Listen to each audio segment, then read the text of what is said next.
berniat mencetak dan juga meneruskan. Bahkan Al-Fakir dulu, kalau ada orang yang datang mengundang Ustadz, paling nggak senang, tamu yang paling nggak senang Ustadz temui itu adalah orang yang datang untuk mengundang. Sehingga undangan itu beban untuk kami.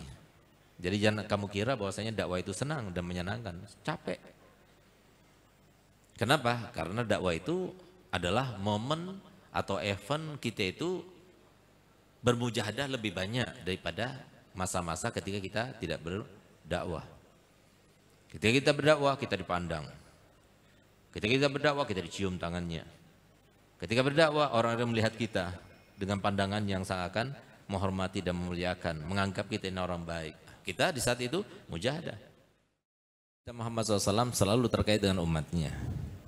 Bukan hanya di saat hidupnya, tapi bahkan setelah meninggalnya. Dan itu merupakan sebuah kesempatan untuk kita semuanya. Sehingga keterkaitan kita dengan Nabi kita Muhammad SAW itu terkait dengan sodoran dan permintaan darinya kepada seluruh umatnya. Baik yang di pondok maupun yang di luar pondok. Baik yang di desa maupun yang di kota. Baik yang muda maupun yang tua. Baik yang laki-laki maupun yang perempuan. Baik yang miskin maupun yang kaya. Baik yang orang awam maupun orang yang mempunyai jabatan. Semuanya terkait dengan Nabi kita Muhammad SAW. Yang mengaitkan kita dengan Nabi kita Muhammad SAW dan beruntung yang sudah terkait. Karena keterkaitan kita itulah yang dipantik oleh Nabi SAW supaya ada keterkaitan. Dengan begitu maka Nabi SAW akan memberikan syafaat untuk kita. Suatu permohonan, suatu permintaan dan harapan setiap Nabi yang pernah ada selain Nabi kita Muhammad SAW berarti 124.000 semuanya selain Nabi SAW sudah pernah berdoa dan berharap untuk menjadi salah satu daripada umatnya Nabi Muhammad SAW. Tapi tidak kesampaian. Bahkan Nabi yang terakhir pun sebelum Nabi SAW yaitu Nabi Allah Isa AS yang paling dekat keterutusannya dengan masa terutusnya Nabi kita Muhammad SAW juga tidak mendapatkan kemuliaan untuk menjadi salah satu daripada umat Nabi Muhammad. Cuma beliau termasuk yang bersyukur. Karena termasuk doa yang dikabulkan itu adalah nanti Nabi Isa itu akan diturunkan sebagai umatnya Nabi Muhammad juga. Satu-satunya Nabi yang dikabulkan harapannya untuk menjadi umatnya Nabi Muhammad adalah Nabi Isa AS.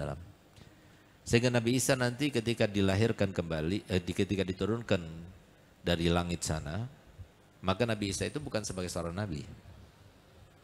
Bukan sebagai seorang Rasul yang wajib menyampaikan amanah, risalah dan kenabiannya, tidak. Tapi dia itu salah satu daripada pengikut dan umat Nabi kita Muhammad SAW. Tapi kita tidak pernah berharap. Kita tidak pernah meminta, tapi kita sudah dijadikan Allah Ta'ala sebagai umatnya Nabi Muhammad. Sehingga kemuliaan demi kemuliaan sudah ada di depan mata kita. Tinggal kita benar-benar menjalankan apa yang diminta oleh Nabi SAW, maka ada keterkaitan dengannya. Kalau kita menjalankannya, berarti kita ada keterkaitan dengannya. Tapi kalau kita tidak menjalankannya, berarti kita tidak akan ada keterkaitan dengannya. Apa yang diminta oleh Nabi SAW? Tidak ada seorang pun daripada umatnya, siapapun juga, pasti dia akan mendapatkan tuntutan dan permintaan itu. Nabi kita Muhammad SAW meminta kepada kita, balighu anni walau ayat. Sampaikan dariku. Walaupun hanya satu ayat. Bagaimana cara menyampaikannya? Cara menyampaikannya itu dengan media. Baik itu media cetak, media internet, media televisi, media semua kita gunakan untuk menyampaikan.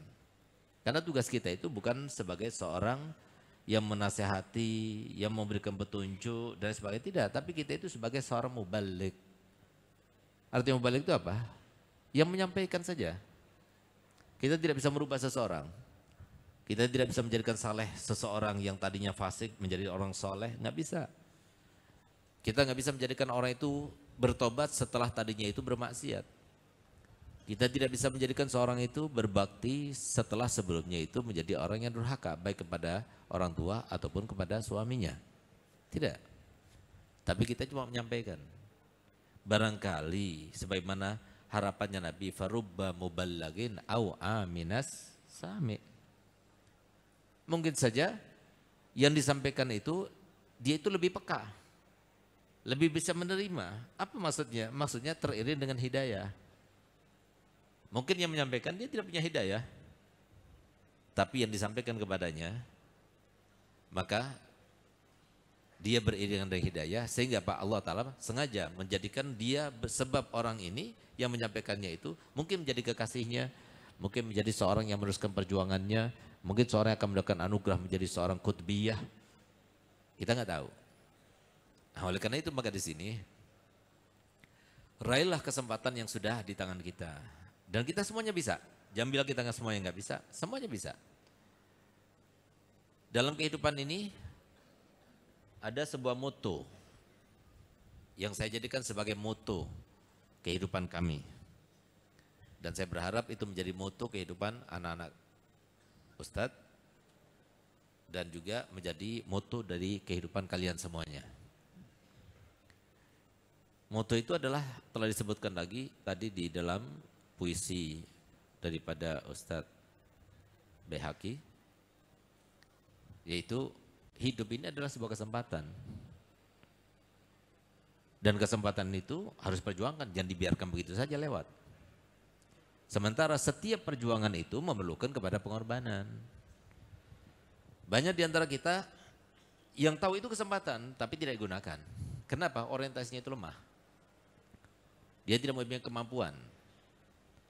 Dia sudah dibodoh-bodohi.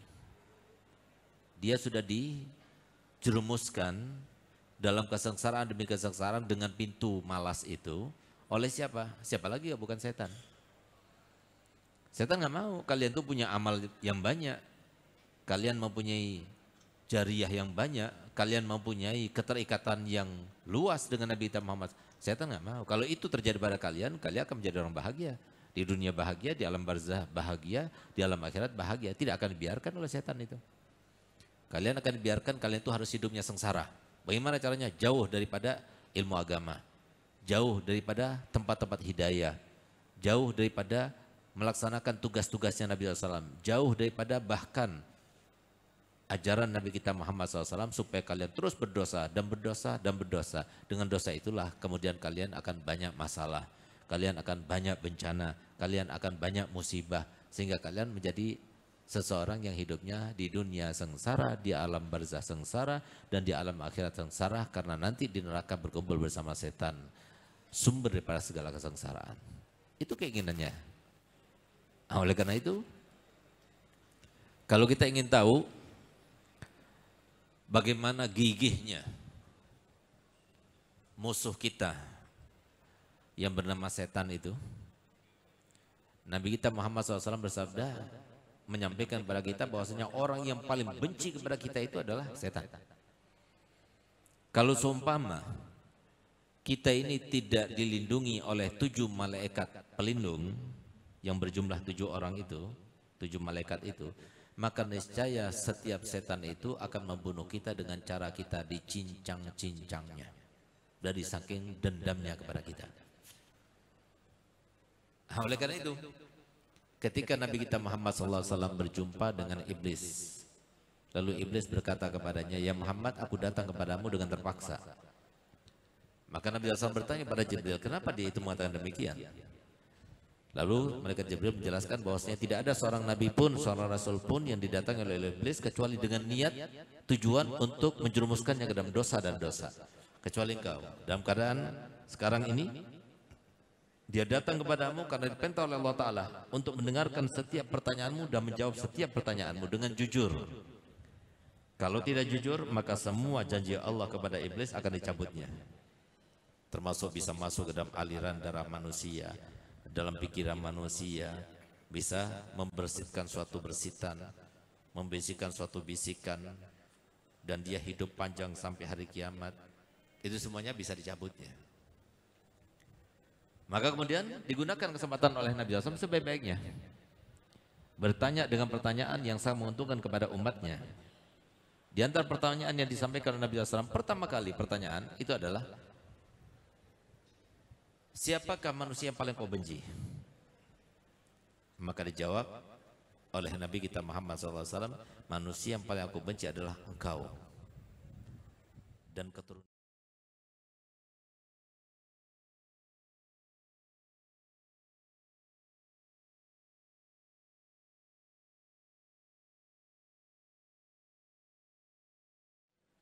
Tempat setan bukan mereka itu senang-senang, tidak. Tempat setan karena mereka itu kepanasan. Tapi mereka tetap tidak akan membiarkan. Mereka mencuri, mencari-cari celah terus. Nah, sehingga tidak ada satu lembaga pun di Indonesia ini yang mereka itu keluar sampai meloncat pagar kecuali dua, yaitu pondok pesantren sampai penjara. Kalau sekolah-sekolah umum tidak ada seperti itu. Nggak perlu sampai meloncat pagar. Pondok pesantren seperti itu. Karena apa? Setannya. Jadi setan yang ada di pondok pesantren ini kuat-kuat. Bahkan setan yang menggoda para ulama itu kaliber-kaliber. Bahkan bisa jadi itu iblis sendiri. Bahkan di antara kalian, kalau tidak pernah berjumpa dengan iblis, suatu waktu akan berjumpa dengan iblis. Kapan? Ketika di akhir umurnya. Karena itulah saat-saat yang menentukan. Kalau ternyata kalian meninggal dalam keadaan husnul khatimah, Allahumma ja'alna minhum, maka iblis itu akan berkabung dan menangis karenanya selama 40 hari 40 malam. Tapi kalau berhasil di saat-saat yang terakhir itu, di saat-saat kamu kehausan, sehingga dianjurkan serta diingatkan Nabi kita Muhammad SAW ketika seorang dalam keadaan sakaratul maut, berikan dia minum, karena dalam keadaan haus yang sangat luar biasa. Mungkin dia itu bisa meminta air karena kehausan, mungkin dia tidak bisa, sehingga di saat itulah datanglah iblis untuk mengatakan, untuk menghilangkan rasa dahagamu aku bisa memberikannya, tapi dengan syarat kamu sujud kepadaku. Sehingga kalau seumpama dia ternyata sujud kepadanya lalu dia meninggal dunia, maka iblis kemudian berpesta pora dengan kematiannya dalam keadaan sulh khatimah selama 40 hari 40 malam. Nah, itu iblis. Nah, oleh karena itu, bagaimana caranya supaya kita itu hidupnya bahagia? Di dunia bahagia, di alam barzah bahagia, di alam mahsyar bahagia, sampai di akhirat nanti bahagia. Caranya kita harus terkait dengan Nabi Muhammad. Keterkaitan yang membahagiakan kita melebihi daripada keterkaitan apapun terkait dengan sosok Nabi kita Muhammad SAW. Tidak ada yang melebihi daripada balighu anni walau ayah. Sehingga bisa dipastikan para penulis itu dengan niatnya, dengan usahanya dan upayanya, berarti dia telah membuka pintu hubungan dengan Nabi kita Muhammad SAW. Tanpa disadari itu yang terjadi pada mereka. Tapi kalian yang tidak mempunyai hidayah dari Allah Ta'ala, walaupun Ustaz sudah menyampaikan sebegitu rupa motivasi untuk kalian menulis, tapi kalau nggak dapat hidayah, ya biasa-biasa saja. Tapi kalau orang seperti Ustaz, ya seperti Ustaz, kenapa saya katakan seperti Ustaz? Karena Ustaz itu beda dengan kalian. Ustaz yang ingin menjadi kalian, dan kalian nggak bakal menjadi Ustaz. Sebagaimana Ustaz tidak ingin menjadi anak-anak Ustaz tidak bakal menjadi seperti Ustaz. Ustaz itu sendiri. Sebagaimana kalian semua sendiri. Karena apa? Semua kesempatan untuk diri sendiri. Anak-anak ini titipan.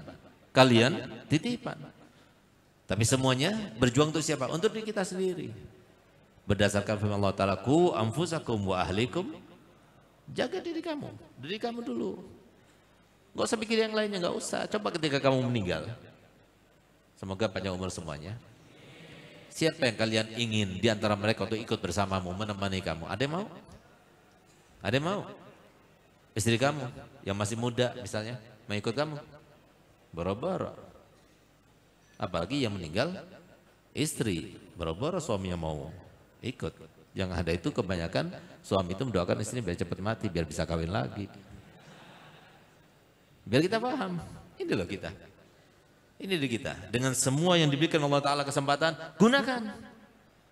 Jangan biarkan, gunakan. Kita bisa menulis, siapa yang bilang kita nggak bisa menulis? Gampang menulis. Ambil kitab apa saja, tinggal kita lihat karyanya, oh ini bagus ini. Saya ingin menulis untuk menyampaikan kepada mereka dengan bahasa yang mudah mereka cerna. Sehingga ditulis, terjemahkan. Kita semua bisa terjemah. Yang duduk di pondok insya Allah 2 tahun, 3 tahun sudah bisa menerjemah. Ambil, nggak ngerti dari mana tanya. Lihat di kamus, tulis 1 tulisan, 2 tulisan, 3 tulisan. Jadi jariyah. Kenapa niatnya yang baik itu terus tertuliskan di situ. Dan dia terhitung sebagai seorang yang menulis, sehingga setiap kali ada orang yang membaca Fatihah kepada jami'ul mu'allifin, dia termasuk. Walaupun kalian sudah meninggal, walaupun keluarga kalian tidak mengikuti kalian, walaupun keluarga kalian tidak mengingat kalian, tapi karena kalian sudah pernah mu'allif, kalian sudah pernah menjadi seorang mu'allif, maka kalian termasuk di dalam Fatihahnya mereka yang pernah membaca Fatihah kepada seluruh mu'allifin wal ulama al-abilin. Kesempatan. Kenapa Ustaz kalau setiap lihat lewat kuburan tuh Fatihah, ada kuburan lagi Fatihah, dan perjalanan itu sering kuburan kita baca Fatihah. Kenapa? Sebagaimana kita melaksanakannya, membaca Fatihah setiap kita melewati kuburan, nanti setelah kita meninggal ada yang membaca Fatihah untuk kita. Kesempatan, jangan dibiarkan. Kita gunakan apa yang bisa kita lakukan, lakukan semuanya. Untuk siapa? Untuk kita. Anak-anak, dia akan mendapatkan kebaikannya. Seperti Usin, masih kelas berapa dia? Kelas berapa sih? 2 sanawi. 2 sanawi sudah bisa duduk di sampingnya Ustadz, di depan kalian. Hebat nggak? Mana di antara kalian bisa duduk seperti beliau? Imbas.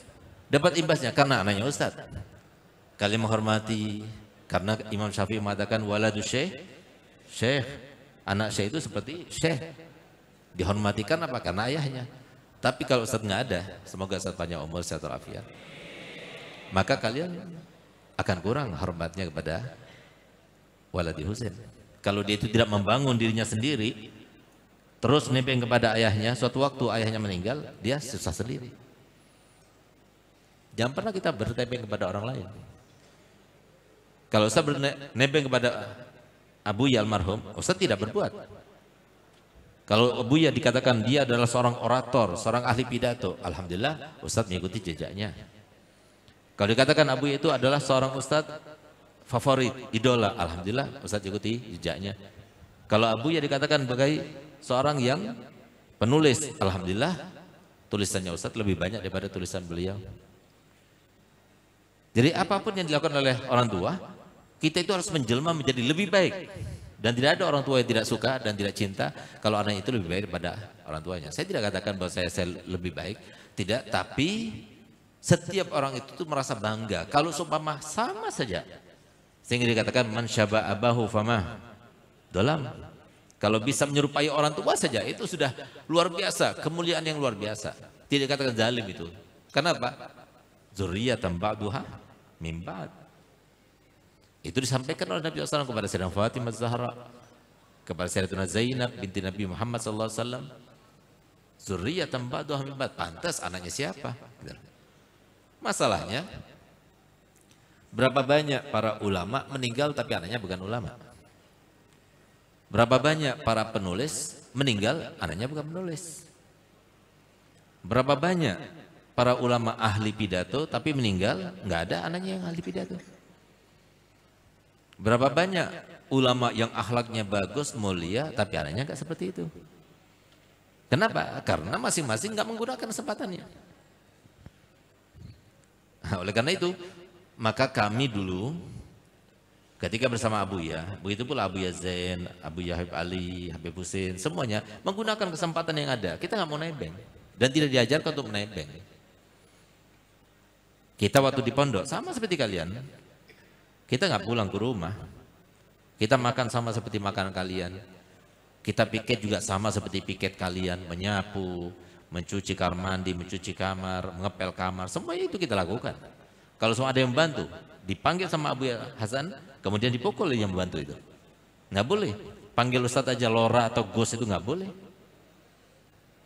Sehingga kenikmatan menjadi anaknya mudir itu Ustadz tidak pernah merasakannya. Tapi yang ada, silahkan tanya pada Ustadz Ismail. Anaknya Abu Hasan yang paling banyak ya, dan yang paling sering dipukul siapa? Tuh, dengan malu-malu beliau katakan antum. Dan Ustaz tanyakan pada beliau, ya, billahi wa fillah. Kalau anak-anak itu meninggalkan sholat dulu, pukulannya itu ya, kalau semua sholat 4, 1 rakaat, 1 dulu yang Ustaz tahu. Tapi kalau Ustaz bukan 4, tapi berapa? 2 kali lipat, 8. Kalau Ustadz dipukul, anak-anak lain dipukul, itu kekuatannya 50% kekuatannya. Ustadz berapa? 100%. Setiap Ustadz dipukul, tanya, nggak usah malu-malu jawab. Anak nangis nggak? Nangis. Dari saking kerasnya, dari saking sakitnya, nangis. Padahal Ustadz sudah pakai untuk mengelabuhi, jubah itu dulu ada jubah warnanya hijau. Itu tebel itu, Ustadz pakai itu. Lapis-lapis lagi biar nggak sakit. Tapi Abuya kalau udah mukul Ustadz itu dipukul sekeras-kerasnya. Selalu Abuya bilang, kalau ana diberikan amanat untuk mendidik anak-anak kaum muslimin, anak-anak ana lebih lagi. Kok ana rela anak-anak orang lain itu menjadi orang hebat, kemudian anak enggak? Itu bukan sifat ana. Ana pengen anak-anak lebih hebat daripada anak kaum muslimin. Itu yang dilakukan Abuya. Oleh karenanya kami merasa didikan daripada Abuya itu luar biasa, tapi bukan yang terbanyak. Yang terbanyak itu kami dapatkan didikan langsung daripada Ummuna Al-Mukarramah. Seorang ibu yang selalu mengkait-kaitkan segala sesuatunya itu dengan Abuya. Sehingga pas sinergi, kita tidak mau menebeng, tapi kita harus meniru. Kita meneliti, kenapa sih Abi dihormati? Kenapa orang itu kalau berjumpa dengan Abuya itu, ya, kalau kalian ingin tahu Abuya Hasan, bagaimana heibahnya, ketemu sama Abuya Zain. Persis sudah. Coba ada di antara kalian bertemu, depannya Abuya Zain bisa ngomong? Nah itu, Abuya Hasan kayak gitu. Tapi kalau mau tahu supelnya Abuya Hasan, datang pada Ustadz. Kalian bisa bicara pada Ustadz kan? Nah bisa. Abuya Hasan seperti itu. Jadi semua yang ada Abuya Hasan ada pada anak-anaknya, tapi bukan semua yang ada pada Abuya Hasan ada pada anaknya, tapi semua yang ada pada anaknya ada di Abuya. Nah, itu Abuya. Nah, oleh karena itu, kenapa kita tidak menebeng? Karena kita tahu, nggak enak nebeng sama orang, nggak enak. Kita itu di bawah pengaruh orang lain, nggak enak. Kita dididik oleh Abuya untuk menjadi diri sendiri. Oleh karena itu, lihat bagaimana Ummuna Al-Mukarramah, hafidhahullah wa ra'ah, ketika yang dilakukannya terakhir kali sebelum jenazah dikeluarkan untuk dimandikan, dikumpulkan semua anak-anaknya Abuya. Lalu Ummuna Al-Mukarramah yang mulai saat meninggal, Abuya Habib Hasan enggak meneteskan air mata. Sampai dibawa jenazahnya. Setelah dibawa jenazahnya baru ditutup pintunya, baru saat itulah beliau itu meneteskan air mata. Kenapa? Untuk menguatkan kita. Karena Abuya waktu meninggal, Al-Fakir umur 24. Abuya Zain umur 26. Pondok ini besar. Tanggung jawab yang besar dan sebagainya. Pondok ini bukan seperti dulu, bukan seperti sekarang. Pondok dulu, Abuya itu setiap hari pasti hutang dan menutup hutang. Hutang, menutup hutang. Tapi 3 hari sebelum meninggal Abuya selalu berkata kepada kita, apakah nanti setelah Abi meninggal, keadaan pondok ini sama seperti keadaan Abi? Tidak. Ini untuk mengangkat derajatnya Abi saja. Tapi nanti kalau sudah Abi meninggal, kalian tidak susah seperti Abi. Orang yang membantu itu datang sendiri ke pondok ini untuk membantu. Coba lihat bagaimana kemuliaan dan perjuangan yang luar biasa itu. Kalau Abuya, Habib Hasan bisa seperti itu, kita harus lebih. Coba lihat bagaimana kiprahnya Abuya Zain. Tukang paling banyak di zamannya Abuya, memang benar. Nggak pernah mulai Abuya bangun Pondok Raci sampai meninggal dunia, ada 1 hari saja nggak ada tukang, itu nggak ada. Selalu ada tukang. Tapi paling banyak adalah 40 orang. Kalau ngecor, ya mungkin 100 orang. Tapi lihat bagaimana Abuya Zain. Di pondok mana saja ada bangunan, ada tukang, dan sekarang tukangnya sudah 500 lebih. 1 minggunya uang yang keluar itu untuk bayar tukangnya saja 247 juta 1 minggu. Lebih daripada Abuya apa enggak? Lebih. Kenapa? Karena kita itu nggak mau nebeng kepada Abuya. Kita ingin berkiprah. Abuya sudah selesai kesempatannya, kita belum selesai, kita akan berbuat. Abuya semua pekerjaannya dan semua keinginannya, dari mana menulis, mengajar, berdakwah, semuanya keinginannya satu, membahagiakan Nabi Muhammad SAW. Kita juga seperti itu. Kita ingin bahagia Nabi Muhammad dan kita belum selesai. Dan terus kita akan berniat mencetak dan juga meneruskan. Bahkan Al-Fakir dulu, kalau ada orang yang datang mengundang Ustadz, paling nggak senang. Tamu yang paling nggak senang Ustadz temui itu adalah orang yang datang untuk mengundang. Sehingga undangan itu beban untuk kami. Jadi jangan kamu kira bahwasanya dakwah itu senang dan menyenangkan. Capek. Kenapa? Karena dakwah itu adalah momen atau event kita itu bermujahadah lebih banyak daripada masa-masa ketika kita tidak berdakwah. Ketika kita berdakwah, kita dipandang. Ketika kita berdakwah, kita dicium tangannya. Ketika berdakwah, orang-orang melihat kita dengan pandangan yang seakan menghormati dan memuliakan, menganggap kita ini orang baik. Kita di saat itu mujahadah. Karena tangan kita dicium, berarti kita itu lebih baik daripada yang dicium. Tidak boleh. Harus jaga perasaan itu. Lawan gitu. Dan kita dimanapun kita berada, ketemu sama siapapun juga harus berani bersumpah, demi Allah antum semuanya dari sini lebih afdal dari anak. Kan repot kita. Enakan di rumah, enakan main bola. Kalian tahu Ustaz main bola, wallahiladzim lebih afdal daripada kalian tahu Ustaz ceramah, Ustaz begini dan sebagainya. Gak ada beban. Hidup ini gak ada beban. Gak harus pakai imam, ngapain. Jangan jadi orang lain, jadi diri kita sendiri loh anak. Orang yang paling rendah ini, yang paling banyak dosanya ini, yang paling berharap pada kalian untuk doakan Ustadz semuanya. Enggak usah kita menjadi orang lain. Bersikap seperti orang lain, ngapain? Nah, oleh karenanya Ustadz setiap hari satu, ada undangan, sudah. Kalau ada yang undang lagi, oh maaf, tuh lihat tuh, ada undangan. Nah, pasti paling senang, jawaban paling senang yang Ustadz utarakan kalau semua ada satu orang, Ustadz anak mengundang, kapan? Tanggal ini. Tuh, maaf ya, ada undangan. Nah, gitu. Jadi nggak pernah Ustadz menerima satu hari itu dua kali undangan, 3 kali undangan, enggak. Satu kali, satu. Karena apa? Karena kewajiban. Orang punya ilmu, ilmu itu bukan milik kita. Harus kita sampaikan. Nah cuma, kita pergi sana, menyampaikannya, itu bukan sesuatu yang mudah. Nah begitu pula ketika menulis. Sampai sekarang saya nggak tahu. Ente tanya, kitab sholat, berapa harganya? Wallahil adim, kitab haid, kitab semuanya yang Ustaz tulis, Ustaz nggak tahu berapa jumlahnya. Berapa harganya Ustaz nggak tahu. Yang penting Ustaz bilang sama Ustaz Bidin, cetak terus. Kalau ada yang mau beli harus kasih. Nah, apalagi sekarang megang Waladi Ahmad. Nggak tahu Ustaz uang berapa ini nggak tahu. Yang penting cetak. Yang banyak laris, cetak yang banyak. Yang nggak banyak laris, cetak seperlunya.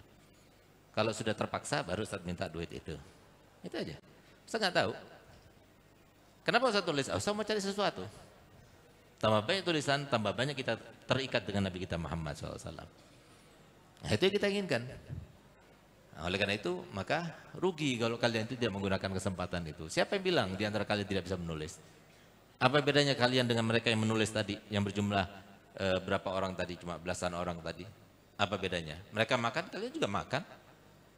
Makannya juga sama. Ngantri masuk kamar mandi sama ngantrinya. Tidur sama-sama ngoroknya. Apa yang beda? Nggak ada beda. Kenapa kok dia bisa, kita nggak bisa? Jangan biarkan. Karena kamu nggak punya orientasi, nggak punya ham, nggak punya keinginan mendekat kepada Nabi Muhammad itu nggak ada. Ada keinginan, mana buktinya? Nabi Muhammad sudah membuktikan, wallahil azim, inni la uhibbukum. Aku mencintai kalian semuanya demi Allah, kata Nabi Muhammad. Apakah Nabi Muhammad cuma mengaku? Tidak, tapi diucapkan dan diuraikan buktinya. Apa kata Nabi Muhammad? Wallahi lau yushaku ahdukum bisyaukatin fi rijlihi la ajidu ala ma fi qalbi. Demi Allah, kalau seumpama kaki kalian terkena duri, demi Allah aku rasakan sakitnya juga dalam hatiku. Itu buktinya Nabi Muhammad cinta pada kita. Lalu bukti cinta kita pada Muhammad apa? Apa bukti kita? Makanya jadi ada satu pertanyaan yang Ustadz kalau bertanya, kalian itu semuanya bohong. Coba buktikan. Yang menjawab pertanyaan Ustadz, Ustadz doakan. Tambah umurnya 10 tahun, tambah uangnya 10 triliun. Sebelum mati. Apakah kalian cinta pada Muhammad? Kok nggak jawab? Apakah kalian cinta pada Muhammad? Sekali lagi, apakah kalian cinta pada Muhammad? Ustaz jawab bohong. Mana buktinya? Itu sebuah pengakuan. Yang mengaku harus memberi bukti. Buktinya apa? Ayo kasih bukti. Mana buktinya? Sudah mimpi Nabi Muhammad? Sudah? Kalau orang cinta pada Muhammad, dia akan dicintai. Pernah nggak kamu cinta pada seorang perempuan?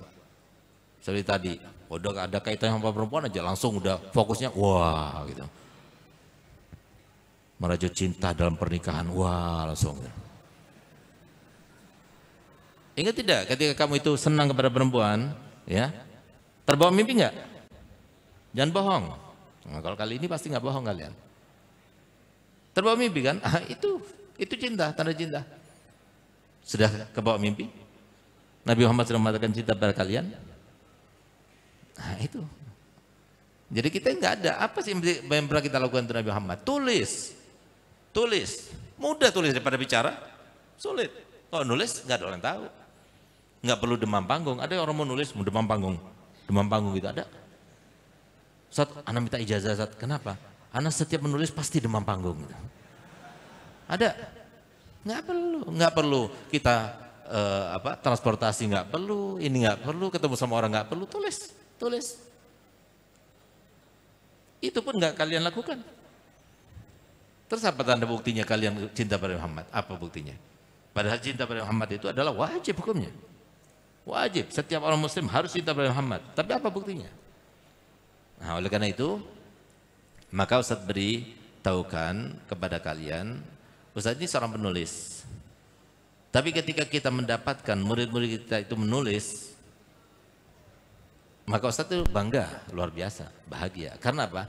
Menulis itu nggak ada putus-putusnya. Karena setiap zaman itu pola pikir orang itu berbeda. Teknologi juga tambah canggih.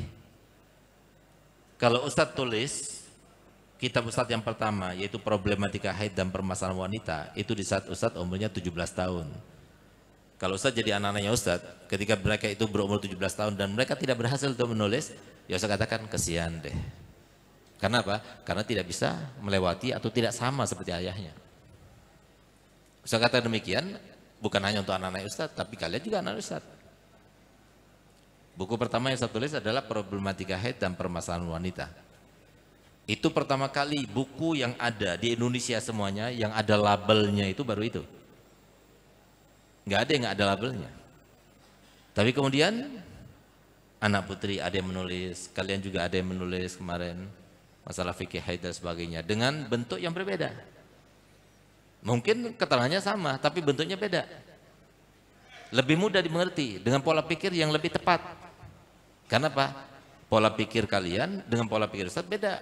Ustaz sudah kepala 4, kalian masih kepala 2 atau kepala 1 gitu. Sehingga apa? Cara berpikirnya beda. Nah, sehingga diperlukan untuk menulis dengan pola pikir kalian itu. Kita bangga.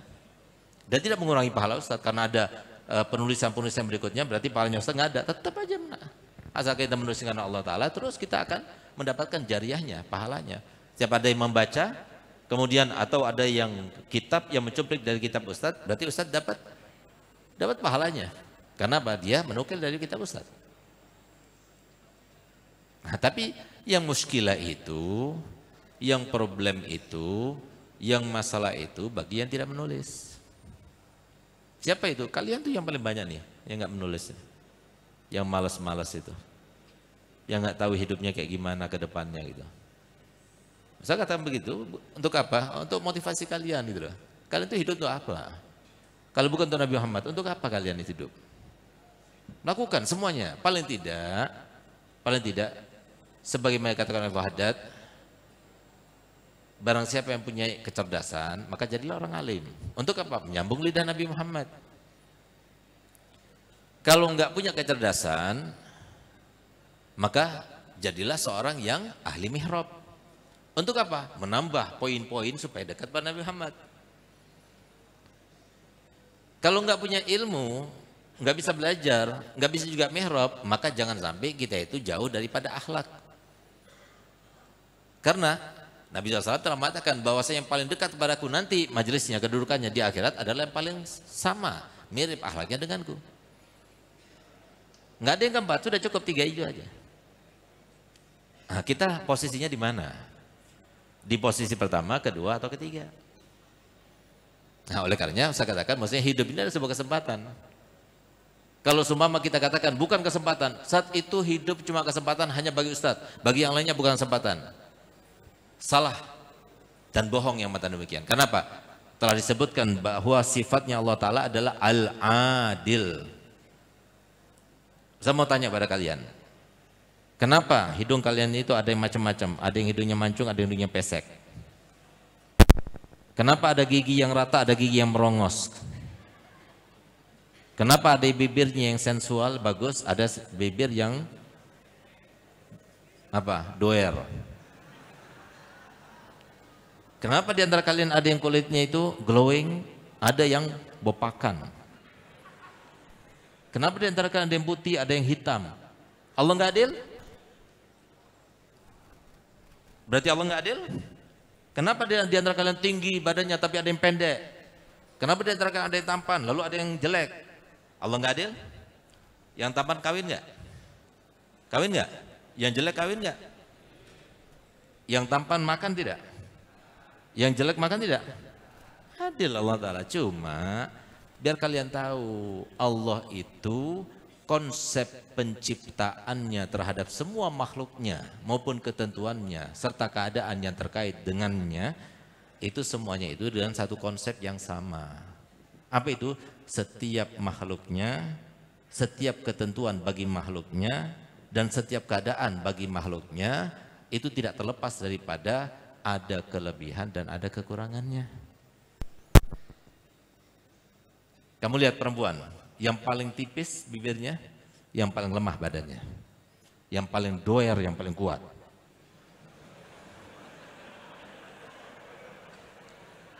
Saat Anda mau dapat yang sempurna, yang cantik tapi juga enak semuanya, nggak ada.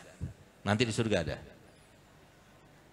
Tapi kalau di sini mau cari yang solihah, cari yang jelek, cari yang biasa. Saat Anda mau cari yang cantik, yang solihah juga, yang tinggi juga, yang putih, yang bening, yang rambutnya semampai, rambutnya warnanya apa namanya? Pirang, matanya biru, hidungnya mancung, bibirnya sensual, dagunya terbelah, tapi solihah, tapi cerdas. Ya Ustadz mungkin katakan pada kalian, ya ngaca dulu.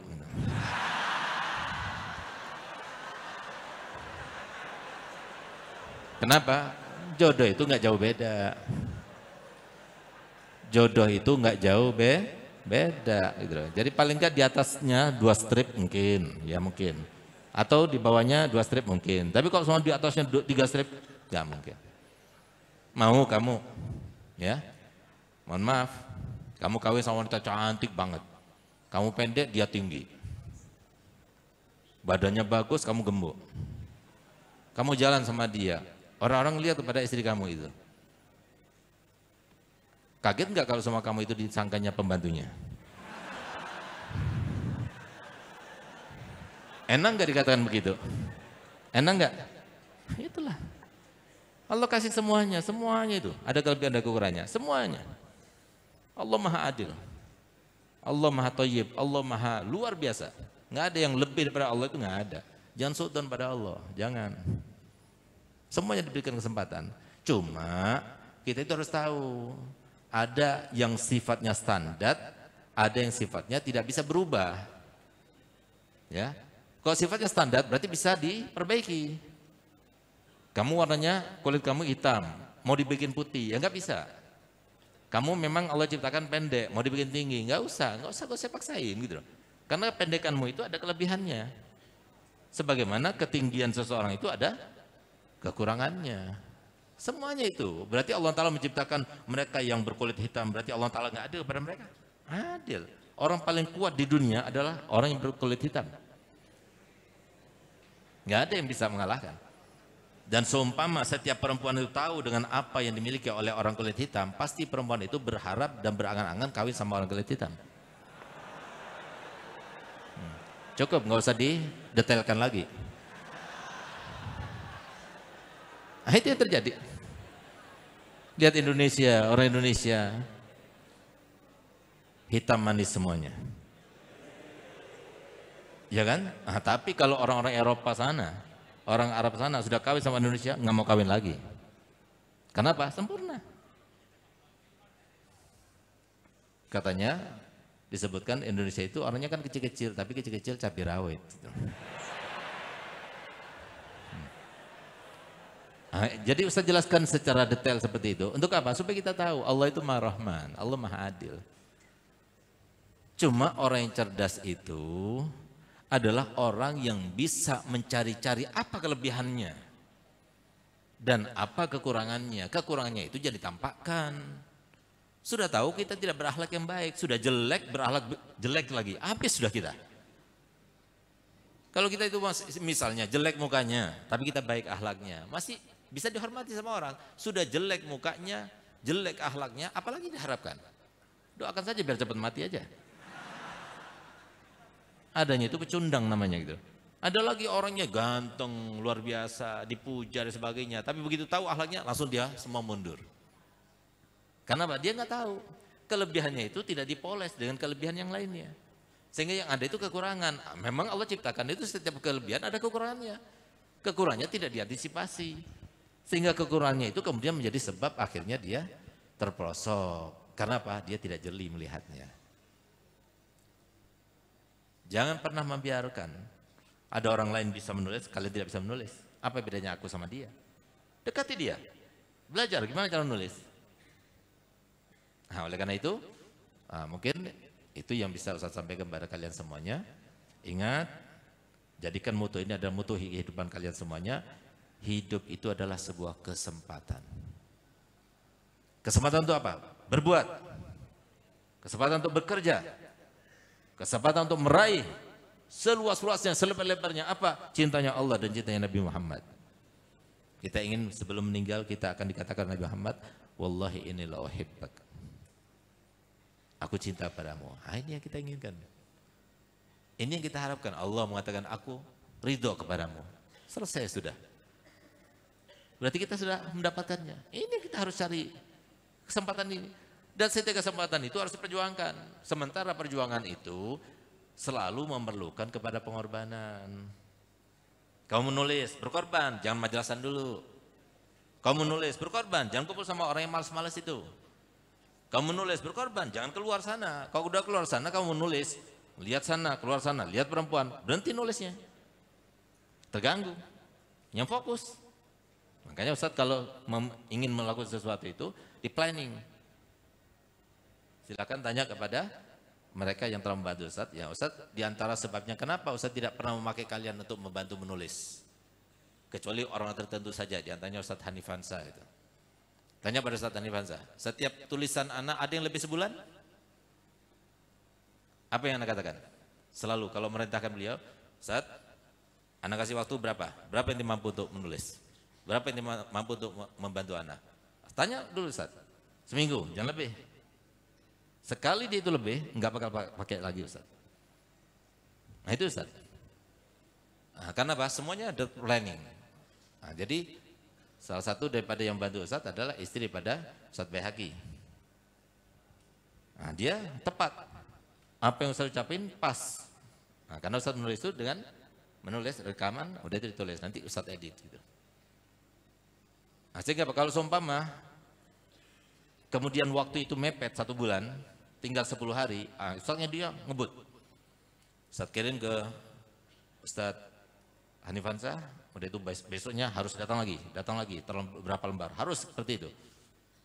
Nah, jadi dia tahu bagaimana cara kerjanya, sehingga alhamdulillah beliau juga seorang yang produktif. Nah, karena belajar daripada apa yang kita lakukan. Kalian juga seperti itu. Kalau Ustaz bisa, kenapa kalian enggak? Nah, jadi nggak ada di dunia itu nggak bisa, itu nggak ada. Yang nggak bisa itu adalah seseorang yang lemah, seseorang yang malas. Gitu. Walaupun Ustaz umur segini, ya, tapi kalau Ustaz main bola sama kalian, asalkan tidak lebih dari 5-0, Ustaz tak bakal kejar. Ustaz bakal kejar, dan pasti bisa. Selama belum peluit, Ustaz bakal bisa ngalahkan. Itu Ustaz terapkan dari satu pertandingan ke pertandingan yang lainnya, sepertandingan lainnya, sehingga kalau kalian tanya pada Yusid, Ustaz main di sana, tanya, yang menang tadi yang mana?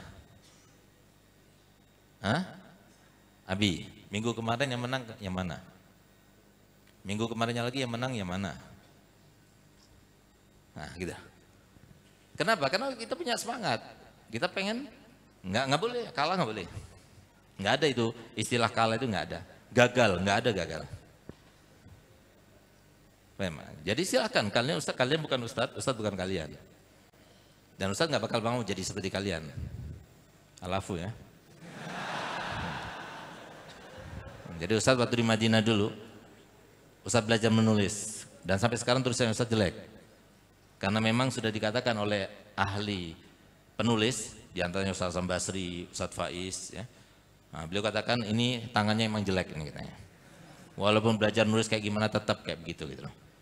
Nah, tapi ada sesuatu yang menyenangkan Ustadz dan menggembirakan serta membuat Ustadz juga bersyukur pada Allah Ta'ala masih. Apa itu? Biasanya profesor-profesor itu tulisannya jelek gitu. Nah, yang penting kan tulisannya, bukan cara menulisnya gitu loh. Nah, jadi Ustadz kalau melatih menulis, silahkan, buku-buku itu masih ada untuk buat motivasi. Yang Ustadz tulis, to be is the best. To be is the best of the best. Selalu. Itu saya katakan, Ustadz tulis saya begitu. Nah, jadi nggak ada yang nggak bisa, itu nggak ada. Kalau kita pengen sesuatu, harus terlaksana. Itu dalam hidup Ustadz. Sehingga Alhamdulillah, kami selama di Madinah tidurnya 4 jam. 2 jam siang, 2 jam malam. Waktunya bangun-bangun. Waktunya ini, jadi kalau semua terlambat sedikit, gagal itu. Saya nggak mau. Nah, itu prinsip terkait dengan diri. Kenapa saya begini? Allah yang menginginkan, Allah yang berkehendak. Kenapa Ustaz nggak bisa seperti itu? Wallah alam, Allah. Tapi Ustaz terlalu berdoa.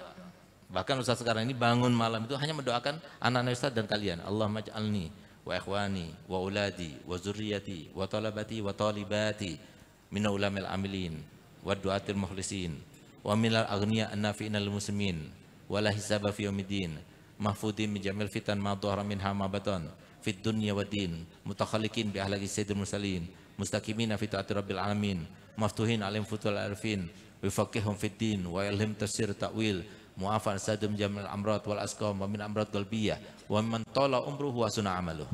Jadi selalu itu Ustaz bacakan Yasin satu hari 1 kali. Itu kewajiban Ustaz sebagai guru kalian dan kewajiban Ustaz sebagai ayah daripada anak Ustaz. Kadang bangun itu hanya untuk sholat tahajud, sholat hajat minta kepada Allah. Itu tidur lagi kadang. Hanya untuk berdoa seperti itu. Kenapa? Walaupun Ustaz ngomong begini begitu, kalau Allah nggak berkehendak nggak bisa. Semua tergantung pada kalian. Kalian ada orientasi apa tidak? Kalian ada cinta pada Muhammad apa tidak? Kalau kalian cinta pada Muhammad, semua media yang menyenangkan Nabi Muhammad kita gunakan. Jadi kita tidak akan biarkan. Karena kita punya orientasi yang besar. Nah, oleh karenanya saya berharap kepada kalian semuanya untuk ayo kita laksanakan cita-cita kita. Tahun 2022 adalah tahun yang paling produktif. Yang tadi kita lihat hanya belasan orang saja, tapi yang akan datang kita akan melihat ribuan orang dari Dalwa yang menulis. Dan insya Allah bisa. Jangan bilang nggak bisa. Tidak bisa itu nggak ada dalam jadwal hidup kita. Kita berusaha sampai kemudian keadaan sendiri yang mengatakan tidak bisa, baru itu tidak bisa. Jangan pernah mengatakan bisa, tidak bisa. Ah, tapi jangan ngawur gitu. Ada sebagian pengurus bisa, tapi nggak tepat. Nah, itu ngawur itu namanya itu. Jadi kerjain selama itu dalam kemampuan kita, nggak ada yang serba kebetulan itu nggak ada dalam kehidupan. Ustaz disuruh seminar apa saja, siap. Walaupun saya nggak paham itu apa itu, gitu.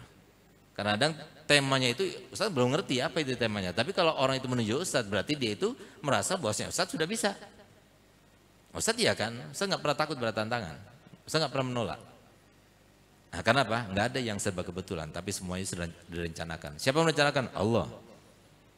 Sementara yang ada pada diri kita, akal kita, ilmu kita, semuanya dari Allah yang harus wa'adul amanati ila ahliha. Nah, semoga kalian semuanya menjadi penulis-penulis ulung. Sebagaimana Dalwa ini terkenal dengan pembicara-pembicara ulung, maka semoga Dalwa juga terkenal dengan penulis-penulis ulung. Semoga tulisan kalian menyenangkan dan bahagiakan Nabi Muhammad. Dakwahnya berkiprah di mana-mana. Dan setiap kota pasti ada dalwanya. Ada majelis yang bersumber kembali pada dalwanya. Sebagaimana Ustadz berkeinginan, berniat setiap kabupaten di Indonesia semuanya ada Darus Solihinnya.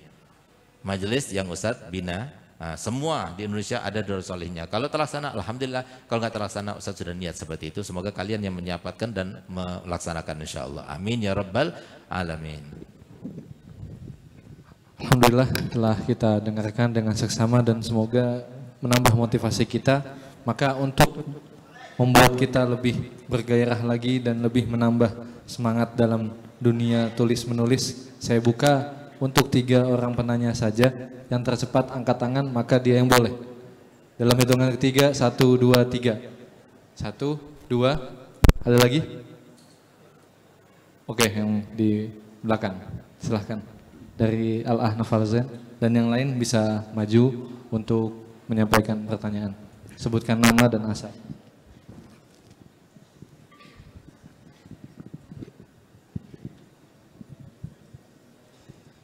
Assalamualaikum warahmatullahi wabarakatuh. Ana ismi Naufal Zain min Bogor. Alhamdulillah kita sama-sama telah mendengarkan apa yang disampaikan guru kita tercinta Dr. Al-Habib Segaf bin Abuya Al-Habib Hasan Baharun, yang beliau ini menjadi motivator bagi kita berbicara tentang jurnalistik, tentang literasi. Beliau adalah orangnya. Makanya Al-Fagir ketika melihat beliau, subhanallah, teringat dengan satu makalah yang dikatakan oleh Abuya Maliki, nafsi wa nafisi wa nafasi kullu hadil ilmi wa khidmati ahli.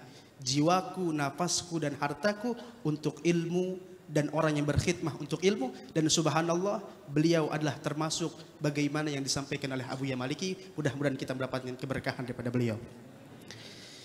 Yang ingin Al-Fagir tanyakan Ustadz, sebagaimana tadi kita telah mendengarkan paparan yang antum jelaskan tentang bagaimana agar kita semangat produktif dalam menulis. Kalau dalam dunia retorika itu ada pembahasan speaker block mental, ya. Jadi sehingga seseorang itu bisa merasakan nervous atau irtibakun nafas. Juga menurut riset dalam dunia literasi yang dikeluh-keluhkan oleh para penulis itu ada writer's block. Jadi seseorang ketika membuat buku itu terkadang buntu Zat. Jadi kita bahan-bahan udah ada tapi kita buntu di pertengahan itu, apa yang selanjutnya. Nah, untuk menyikapi itu kira-kira seperti apa Ustaz? Itu yang kami tanyakan. Syukran. Assalamualaikum warahmatullahi wabarakatuh.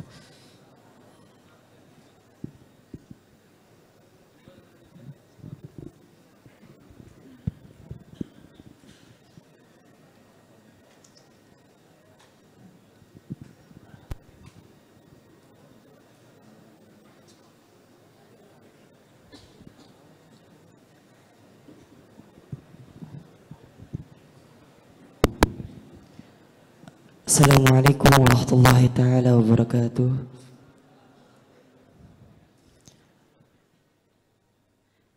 Nama saya Muhammad Bagir Hakim dari Jakarta. Saya ingin bertanya mengenai tata cara dalam menulis buku dan karangan dan sebagainya. Materi yang saya punya sudah ada. Akan tapi yang saya ingin tanyakan, apakah kita menulis itu pada saat di pondok ini pakai tulisan tangan atau pakai komputer? Kalau misalkan pakai komputer di sini kita ndak bisa, Ustaz. Waktunya ini kita ditentukan oleh pihak ini ya, lab komputernya dikasih waktu yang tertentukan, sehingga kita mau bertujuan dalam 1 bulan tersebut itu gagal. Kenapa? Dikarenakan waktunya itu terbatas. Disebabkan kenapa? Ada orang yang pengen kuliah ataupun orang yang mengerjakan skripsi dan sebagainya. Kita sebagai santri yang ingin melakukan pembuatan buku, bagaimana solusinya buat kita semua? Sekian. Wallahu muwaffiq ila aqwamit thoriq. Wassalamualaikum warahmatullahi wabarakatuh.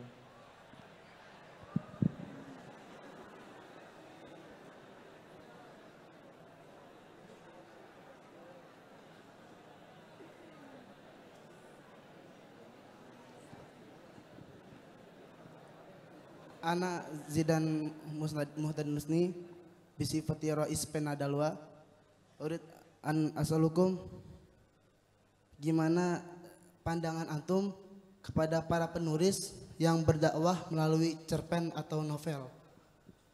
Karena di pondok ini kan kalau ada yang baca novel itu langsung dites kita.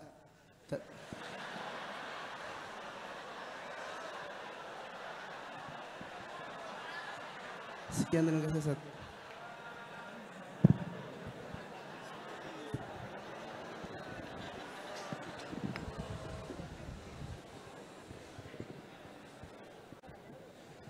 Ya, jadi saya simpulkan ada 3 pertanyaan. Yang pertama, bagaimana cara mengatasi block writing atau writer's block tadi ya, kesuntukan di tengah-tengah menulis. Yang kedua, bagaimana menyikapi waktu yang singkat. Yang ketiga, pandangan Ustadz mengenai penulis yang berdakwah melalui novel. Terima kasih. Ya, barakallahu fikum yang bertanya tadi. Dan semua pertanyaannya sangat-sangat bagus ya dan mewakili semua. Yang pertama adalah ketika terjadi sebuah pemberhentian penulisan atau mentok gitu ya.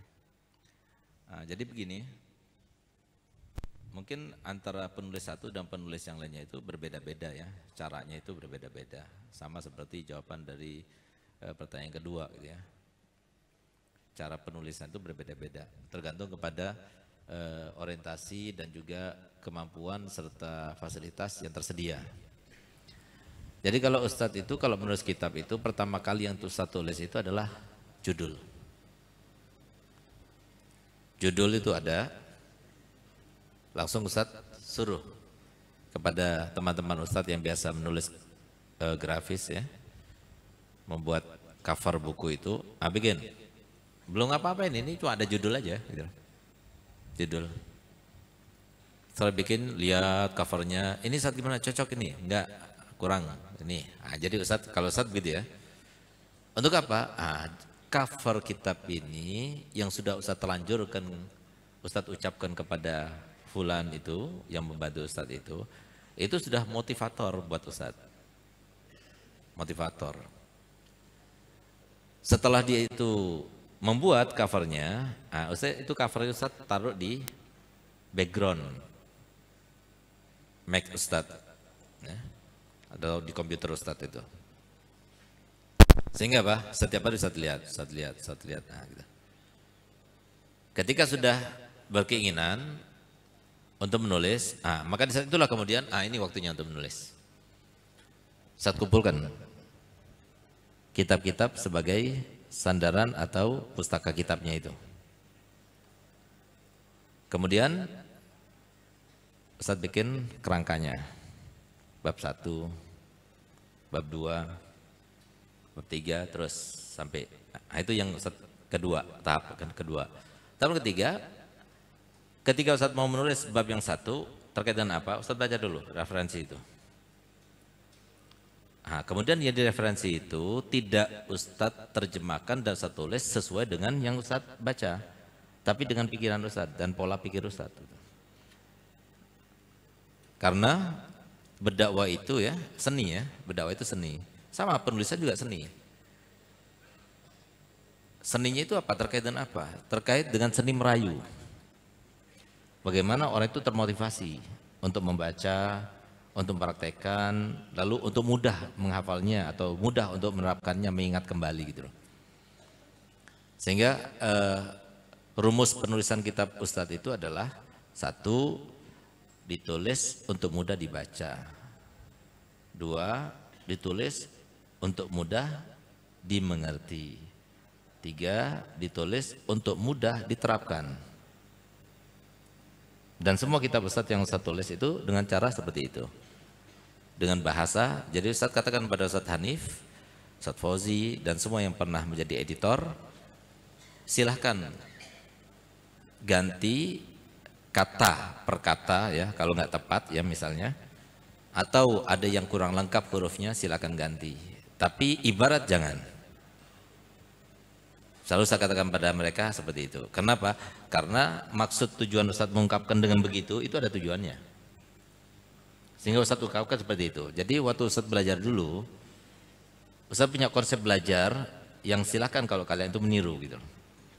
Ustaz waktu belajar dulu di Madinah, itu Ustaz belajar untuk mengajar, bukan belajar untuk memahami saja. Ustaz belajar itu untuk mengajar.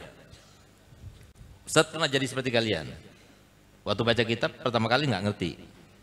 Tapi kemudian kok bisa mengerti ya? Nah, mengertinya itu dengan kata-kata apa? Apa yang dibawa oleh Ustadz itu? Oleh si mu'alim itu, apa yang dijelaskan? Bagaimana cara penjelasannya? Nah, itu yang Ustadz rekam, taruh sini. Nah, sehingga Pak, ketika Ustadz menulis, Ustadz pakai konsep itu. Tadi Anda nggak paham. Begitu Anda dengar kata-kata ini, ibarat ini Anda langsung paham. Nah, itu yang Ustadz tulis di buku Ustadz. Dengan cara seperti Ustadz, seperti yang Ustadz tulis di kitab Faraid. Nah, itu konsepnya Ustadz sendiri, nggak ada yang lainnya. Kalau kita orang lain kan beda. Tapi pengertian Ustadz seperti itu. Gitu. Tapi walaupun demikian, tetap Faraid itu karena memang sebuah ilmu atau bagian daripada ilmu yang tidak bisa kita hanya dengan belajar secara otodidak, nggak bisa, harus ada seorang pemandu. Sehingga mungkin kalau dengan kitab Ustadz itu kita bisa memahaminya untuk tahapan mutola'ah saja gitu. Nah, tapi untuk mengerti lalu kemudian faham, nah itu kayaknya sulit gitu. Nah, paling enggak kalau untuk murajaah iya, atau mengingat iya. Sudah faham, tapi kita untuk mengingat kembali, kita kembali pada kitab Ustadz, iya bisa itu. Nah, jadi seperti itu. Nah, setelah selesai menulis, jadi kita harus terkait terus. Terkait, jangan kita istirahat sehari saja, enggak, jangan. Kalau sudah istirahat sekali, molor itu. Nah, makanya kan kalau kamu itu ingin tahu rahasia kesuksesan setiap orang sukses, itu apa? Istiqomah.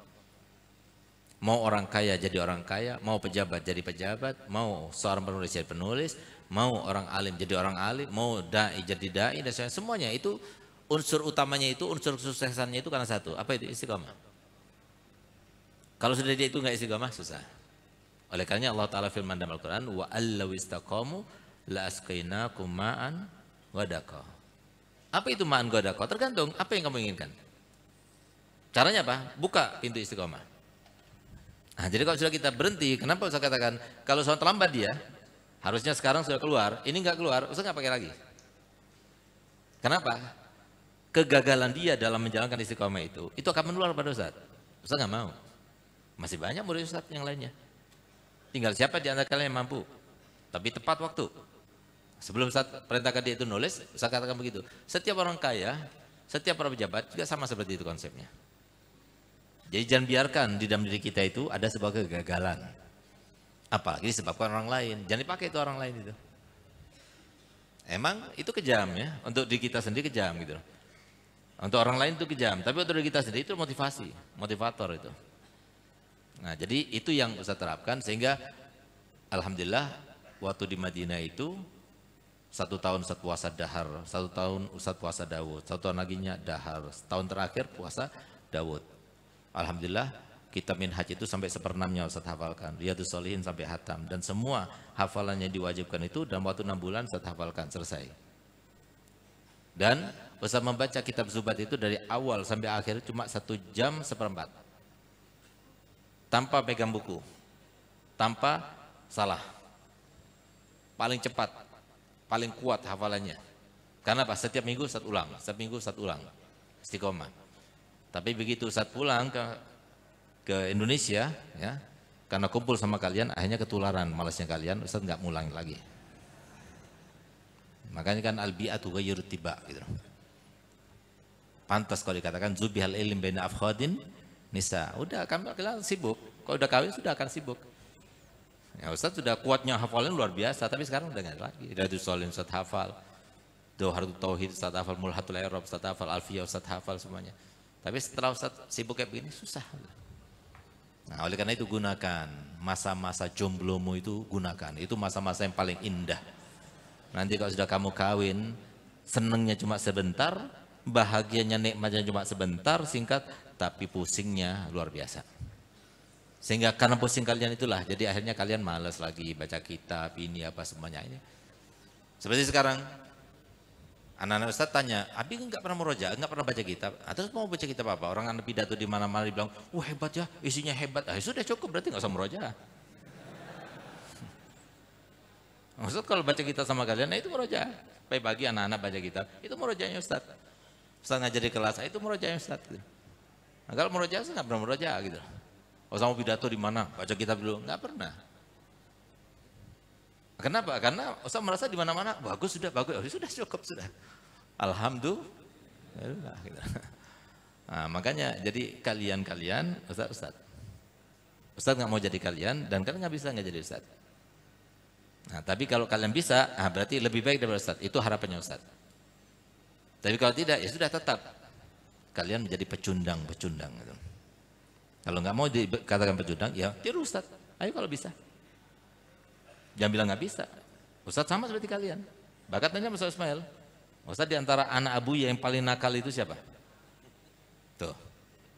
Jangan malu-malu. Tapi cukup sekali. Nakalnya Ustaz waktu kecil, tapi setelah itu enggak lagi. Yang tadinya bilang Ustaz ini nakal, yang tadinya bilang Ustaz Abu Tos dulu, suka marah dan sebagainya, nanti mereka akan gigit jari. Nah itu motivasi dalam diri kita. Kita akan tunjukkan pada mereka. Tapi walaupun Ustaz nakal, Ustaz nggak pernah ganggu orang lain. Walaupun Ustaz nakal, Ustaz nggak pernah nyolong. Alhamdulillah, Ustaz jaga perasaan orang. Nggak pernah keluar dari kata-kata ini, mulut ini, kata-kata yang kotor, kata-kata hewan, nggak pernah, alhamdulillah. Nah itu yang terjadi. Nakalnya ya orang-orang baca wirid kita tidur. Orang-orang lagi belajar kita main layangan. Orang lagi belajar kita pergi ke tambak nembak. Nah itu hobinya Ustaz itu. Nah tapi akhirnya termotivasi dengan keinginan apa? Nah, koran bola. Ustaz hobi bola. Gitu. Dan bola itu yang bikin Ustaz tawadu itu bola. Saya nggak bakal tinggalkan sampai mati bola itu. Karena apa? Bola yang mengingatkan Ustaz bukan apa-apa. Jadi kita harus berada di titik nol. Kalau ada yang lebih dari Ustaz, ada yang baik, itu semata-mata Allah yang memberikannya. Bukan usaha Ustaz, bukan upaya Ustaz. Allah yang memberikannya. Untuk apa? Allah memanja Ustaz. Mungkin berkat doanya orang tua, mungkin berkat doanya guru Ustaz, mungkin berkat doanya kalian, supaya dapat panutan yang baik, jadinya seperti itu. Kalau dia nggak baik, ya maafkan Ustaz. Semua dari Ustaz. Nah jadi bola itu, makanya main bola. Ustaz ada yang ngomongin Ustaz tuh, Ustaz masih main bola gitu. Pikiran Ustaz. Akhirnya Pak Ustaz mimpi Abuya Maliki, guru Ustaz, dia bilang ya segaf la tagif il'ab qura anta alim wa tal'ab qura. 1 tahun kemudian ada lagi yang ngomongin lagi. Akhirnya Ustaz sumpah, begitu sumpah Ustaz tidur, mimpi saya Umar bin Khattab. Di surga cari Ustaz, mana segaf? Ayo kita main bola gitu, bawa bola. Nah, mulai saat itu sudah. Yang nggak main bola nggak bakal jadi orang alim. Ustaz katakan seperti katakan Abu ya, ayo main bola semuanya. Pertama kali saja ya, jadi apa? Oh, jarum sakit, habis itu biasa. Karena apa? Ngajarkan tawadu. Siapa kita? Jangan mentang-mentang kita ini Ustaz. Sama aja, nggak ada bedanya. Bahkan nanti tahu, Ustaz itu kalau dakwah paling nggak suka apa? Paling nggak suka itu salting. Dan setiap saat Ustaz salting. Kenapa? Karena Ustaz merasa mereka itu menghormati Ustaz itu nggak pada tempatnya. Mereka itu cuma karena husnudzonnya saja gitu. Nggak pantas Ustaz mendapatkan kemuliaan dan penghormatan seperti yang mereka lakukan itu pada Ustaz. Sehingga Ustaz salting, kenapa sih orang kayak begini gitu. Lebih enak kalau mereka itu lihat Ustaz main bola, enak, biasa aja. Aja seperti itu ya. Nah, kemudian pertanyaan kedua tadi, yaitu insya Allah kita akan usahakan dengan bangunan yang baru itu nanti insya Allah semua fasilitas kita akan lengkapi. Sehingga kalian itu luas. Nah, sementara kalau seumpama belum ada, ya kalian jangan putus asa. Jangan nyalahkan fasilitas yang ada gitu loh. Nah, itu masalahnya. Jadi kalau nggak ada komputer, emang di zamannya Imam Syafi'i ada komputer? Nah, nggak ada. Ustaz juga nulis. Walaupun jelek tulisannya Ustaz, silakan, masih ada. Bukunya itu masih ada. Waktu nulis kitab sholat itu masih ada. Orang ketika mahasiswa itu melihat tulisannya, nggak percaya, ini tulisannya orang kelas SD katanya. Nggak percaya, sampai sumpah nggak percaya. Ini bukan tulisannya Ustaz Segaf, tulisan anak. Waktu itu belum ada komputer, sekarang ada komputer, sudah ada perekam suara, udah lebih enak lagi, lebih mudah lagi, lebih cepat lagi kita menulisnya. Nah, aja seperti itu. Kemudian yang ketiga, dakwah melalui novel. Jadi begini ya, kalian harus paham, yang baca novel sama yang nggak baca novel. Yang baca novel itu, yang senang baca novel itu 85%. Yang nggak mau baca novel yang menganggap itu tabu dan sebagainya itu 15%. Kamu mau sasaran dakwah kamu itu 85% apa 15%? Jawab. 85% apa 15%? Nah, cari. Semua media kita masuk, TikTok kita masuk, snack video kita masuk, apa aja masuk. Ah, siapa tahu dia lagi main TikTok dibuka-buka, ada Ustaz Segafnya gitu. Masuk segala media yang disediakan kita masuk. Dia itu senjata mereka, senjata setan, tapi kita gunakan untuk memukul mereka juga. Nah, jadi seperti itu. Kenapa? Tugas kita, sekali lagi ya, tugas kita cuma wama alaina illal balagul mubin. Kita ini mubalik, bukan hadi ila siratal mustaqim. Enggak, bukan. Kita ini mubalik. Sampaikan aja hadisnya Nabi, Al-Qur'an itu aja. Sampaikan sebagaimana Nabi Muhammad menyampaikan, sampaikan. Jangan ada keinginan-keinginan di sini. Dunia enggak bakal mana-mana. Alladzi li ghairik lam yasililek, waladzi qasim lak hasidun ladaik. Akhlak yang baik, cara menyampaikannya yang baik, konsep dakwahnya harus jelas seperti konsepnya Abuya, enggak sebut orang, enggak sebut golongan, enggak melawan pemerintah. Udah selesai. Insya Allah aman jejak digital kita. Udah itu yang bersihkan hati ini bersih. Kita ini mempunyai kepandaian dalam berucap dan sebagainya. Allah yang menginginkan. Berarti Allah berkehendak sesuatu. Apa itu? Ya sampaikan. Menulis dan sebagainya semuanya itu. Nah, jadi saya berharap dan berdoa semoga kalian semuanya termasuk dicintai oleh Allah Ta'ala dan Nabi-Nya Muhammad SAW, dan semoga kalian semuanya mencintai Muhammad. Dan ingat satu hal ya, Ustadz itu sebagaimana telah disampaikan tadi, Ustadz itu ingin setiap kota, setiap kabupaten di Indonesia ini ada Darus Sholihin. Darus Sholihin itu adalah majelis yang diberikan oleh Nabi SAW langsung. Majelis-majelisnya Ustadz Darus Sholihin namanya. Nah, jadi di Indonesia semuanya ada Darus Sholihin. Kalau kalian mau bikin majelis di tempatnya silahkan bikin, minta sama Ustadz silahkan kasih nama Darus Sholihin. Ustadz pengen buka sendiri, tapi kalau nggak bisa akan apa? Semua terbatas.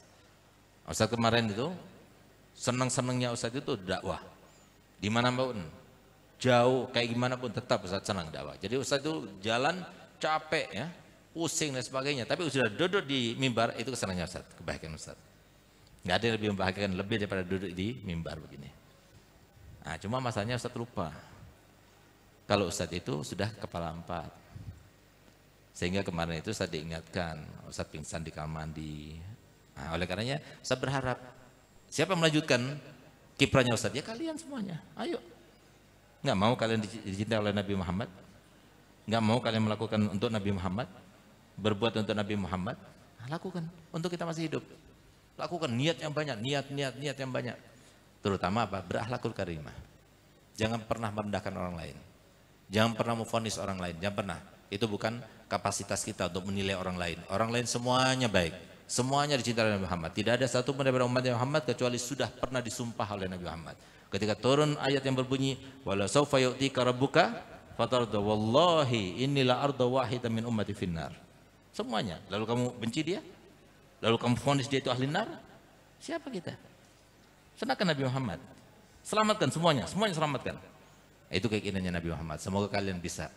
Jadi ingat, semuanya landasi dengan, kalau kata Abi Al-Habsyi, kalau kita ingin dakwah kita diterima dan bermanfaat serta mengena, maka kembalikan semuanya kepada sumbernya. Niatnya kepada sumbernya, caranya kepada sumbernya, keadaannya kepada sumbernya. Baru kita akan mendapatkan dakwah kita itu bermanfaat seperti yang kita inginkan dan kita harapkan.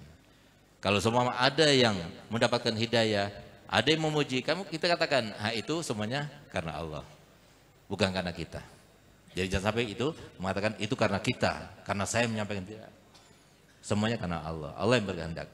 Sehingga Abuya Habib Hasan waktu Ustadz berada di becak bersama beliau mau menuju Jumatan, kata beliau begini, Segaf, nanti kalau kamu jadi ahli orator, ahli pidato, disenangi banyak orang, maka kamu harus tahu bahwasanya itu karena Allah dan bukan karena kamu sama sekali. Kenapa? Nah, coba Abi mau tanya, yang memberikan ilmu kamu supaya kamu itu bisa berbicara, itu siapa? Siapa jawabannya? Allah. Yang memberikan kesempatan kamu sehingga kamu bisa berbicara pada saat itu, siapa? Yang mau menjadikan orang-orang itu semua mau mendengar kita berbicara, itu siapa? Yang memberikan kesehatan pada kita sehingga kita bisa berdakwah pada waktu itu siapa? Ah, sekarang Abi tanya, kontribusi kamu itu apa? Apa? Nggak ada, kita dimanja sama Allah. Dimanja sama Allah. Nggak ada, kita tidak perlu melakukan kontribusi apapun, nggak ada. Yang saya lakukan cuma berharap pada Allah, mendoakan kalian semuanya menjadi orang yang baik, itu aja. Kalau ada yang baik, itu datang dari Allah, berarti Allah berkehendak. Kalau ada yang tidak baik, berarti itu dari kita, karena kesalahan kita. Nah, jadi semoga yang penting jangan lupakan sholawat bersyukur itu dibaca habis sholat subuh ya, 41 kali atau sesuai dengan peraturan yang diajarkan. Waktu baca sholat dan tubasyirun nabiyah, niatkan dalam hati supaya kalian dicintai oleh Nabi Muhammad, diridhoi oleh Nabi Muhammad, supaya kalian mimpi Nabi Muhammad. Itu dinati. Jadi salawat bersyukur itu rahasianya di sholatan tubasyiruna, niatkan dalam hatinya. Dan semoga kalian semuanya sukses dunia akhirat dan masuk segala lini, segala aspek. Dekati mereka, para artis, para aktor, semua dekati semuanya, segala bidang dekati, para pejabat dekati. Tapi ingat, kita yang mewarnai, jangan kita yang diwarnai. Kita yang mewarnai, jangan kita diwarnai. Sekarang kenapa Ustadz main bola sama selebritis? Kenapa sama pulau melama dai-dai di mana? Tujuannya satu, persatuan. Ustadz foto sama fulan supaya apa? Mereka itu tahu. Kita ini nggak ada apa-apa, nggak ada bedanya kita sama mereka. Jangan pernah merendahkan, nggak pantas saya foto, nggak ada itu semuanya. Fa innal izzata lillahi jami'a, walaupun kita dipromosikan kayak gimana, kalau Allah nggak berkenan nggak bakal terlaksana. Nah, karena apa yang terjadi itu adalah hakikat. Nah, semoga kalian semuanya bisa seperti itu dan semoga kalian semuanya termasuk yang dicintai oleh Nabi Muhammad sehingga kalian berkiprah di dalam keinginan Nabi Muhammad. Ala hadzin niyya wa likulli niyatin shalihah wa la man wasal Al-Fatihah.